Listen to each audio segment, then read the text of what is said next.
Pinapakilala ko pala sa inyo guys si Sapatos, yung dating kasamahan ni Putol. Patot! Medyo malapad kasi yung mukha niya. Brownie! Ay!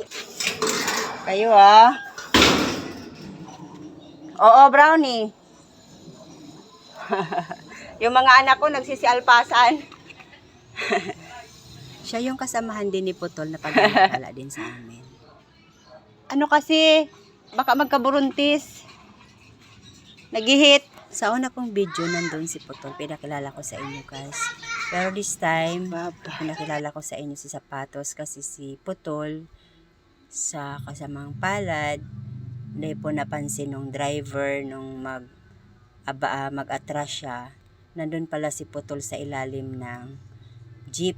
So nung mag-atras siya, nasagasaan po siya. Kaya namatay po siya.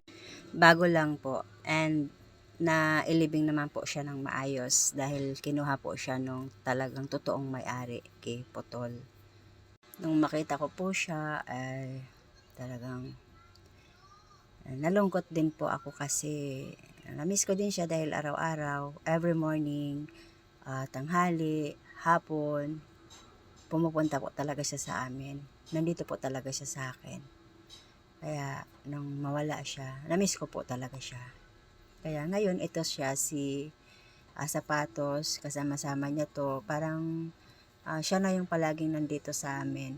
Kaya anytime na nandito siya, palagi ko po siyang nilalagyan ng pagkain. Ayan. Ubusin mo to.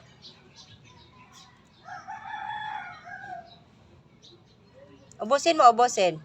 Hindi pa yung isa oh. Oh, Meng! Oh, ito.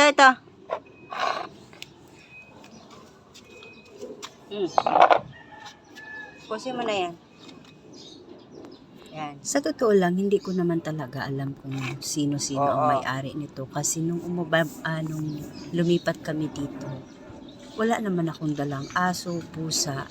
Basta na nagsilabasan na lang sila. Nagsipuntahan na lang sila sa amin. Basta every time na pupunta sila, pinapakain ko na lang din. Kagaya din natin kasi sila, nagugutom din. At kung nagustuhan nyo naman yung video ko, paki-like and share na lang guys. Thank you for watching. Bye-bye!